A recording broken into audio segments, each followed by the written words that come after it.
But yeah, he got Armenian genocide denial bribery, which was pretty funny.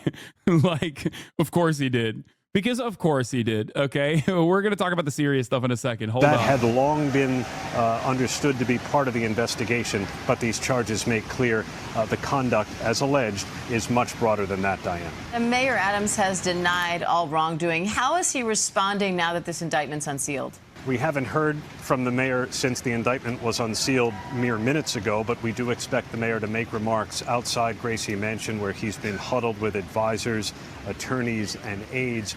The mayor, in remarks before the indictment was unsealed, called these charges entirely false. He insisted he's innocent, and he suggested that this is political because he was critical of the Biden administration over the way it handled the migrant crisis. You pre-watching this event? Eric Adams' polyamory arc is revealed alongside his criminal case because he was using one of his concubines for crimes.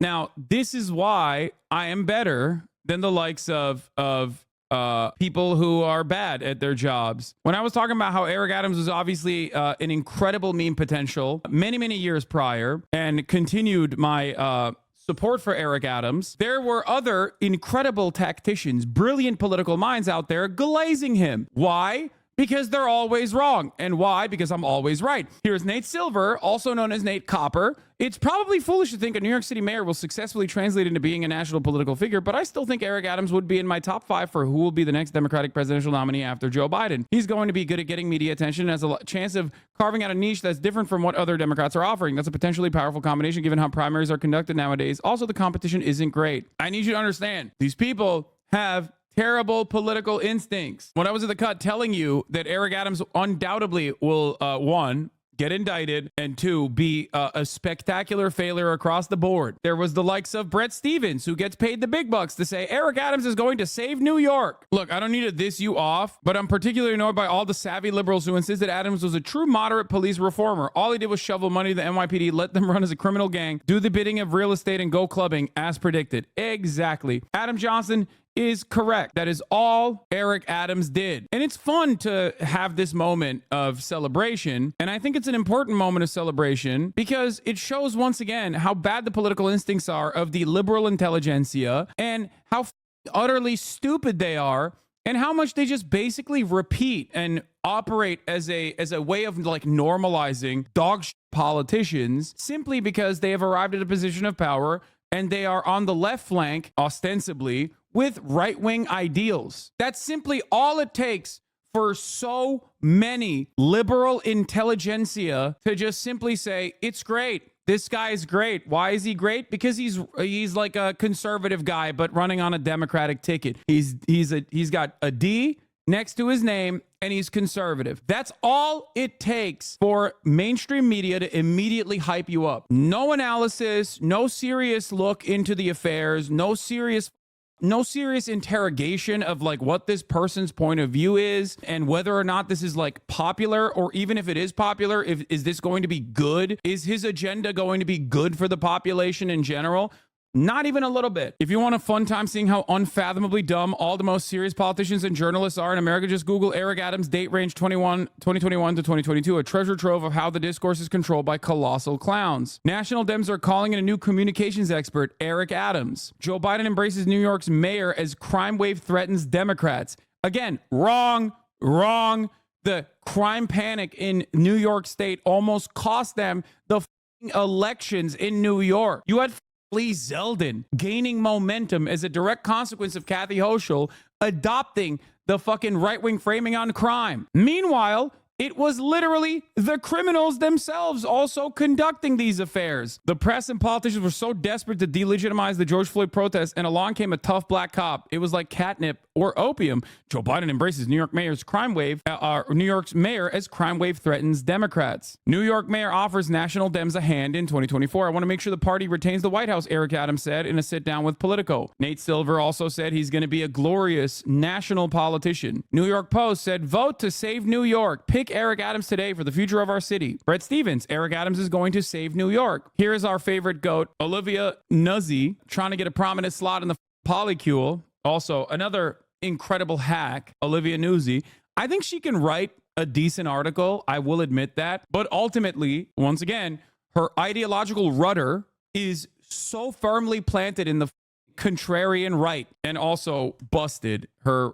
I mean, she's just, you know, I need you to understand, okay? This is pure grift, okay? It's all access journalism. These people are simply regurgitating whatever is the best possible way forward for the Democratic Party to behave in a right-wing manner, okay? We have, over the past couple of decades especially, pushed further and further right, and the media has engaged in this circle jerk where there's no critical thinking, there's no adversarial journalism whatsoever. Every single thing that they do is basically a ad. And that is precisely the reason why so many of you at this point turn around and immediately adopt this right-wing framing and go, it's not for me, Hassan, but maybe it's for someone else out there who's more moderate. Maybe it's for someone else out there who wants more conservative positions to be repeated by Democrats. Understand that it is not an accident that you arrived at this conclusion that seemingly is not for you, but for the betterment of society. If a Democrat is the one doing these like right-wing legislative, the Democrat is like fulfilling the right-wing legislative agenda. Negative interpretation of some of what you're doing right now, because your approval ratings, they kind of suck right now. But it's supposed to. It's supposed to, you were because at, I'm 60% in the first year. I'm doing now hard stuff. You're down to 28%, which is not just a historic low for you, but for any mayor in the history of that survey. Right. So, but what mayor has dealt with COVID, and 177,000 people dropped into this city without any federal support. These are hard decisions, and so he's talking about immigrants here. By the way, the Eric Adams Poly thing is actually like a secret. It's not. No one has ever actually investigated it. It's like a New York journalist thing. It's like an open secret. I would rather people say, we're going to take it out on you, Eric. It's so funny for a New York mayor to be like, man, what the f are we going to do with all these migrants? You're the mayor of New York City. What the f are you saying? This is the one area like around the globe where you simply cannot say that. Okay. It is a metropolitan city entirely built on unrestricted migration. Like, I'm not even like Ellis Island is right there, obviously, but like, New York City also has maintained its incredible diversity.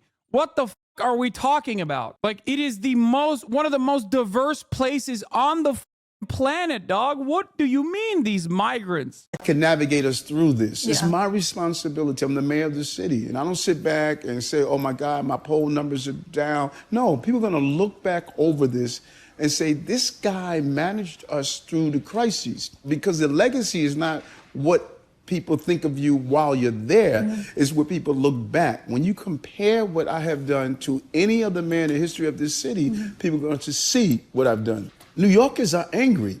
And so when you're angry, who you take it out on? The mayor. Yeah.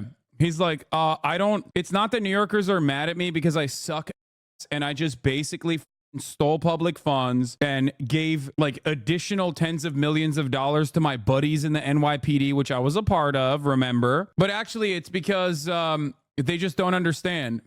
You know, my mind works in fascinating ways, and these fools do not have the intellectual prowess to comprehend the machinations. Yeah, no, people were not upset that I closed libraries so I could put the Candy Crush Brigade in every metro station, in every subway station. It was actually because they just simply don't understand that these moves were for the betterment of society. Some of the backstory here, because this comes after a string of searches and even resignations of top city officials. Are you seeing anything in the indictment that indicates more charges could come down?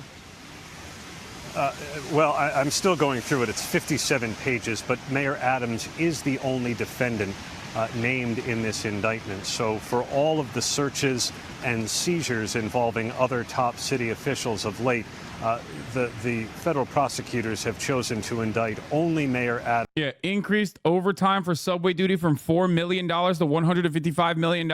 And what did you have to show for that in revenue recovery? I believe it was $100,000 in revenue recovery from fare evasion. $100,000.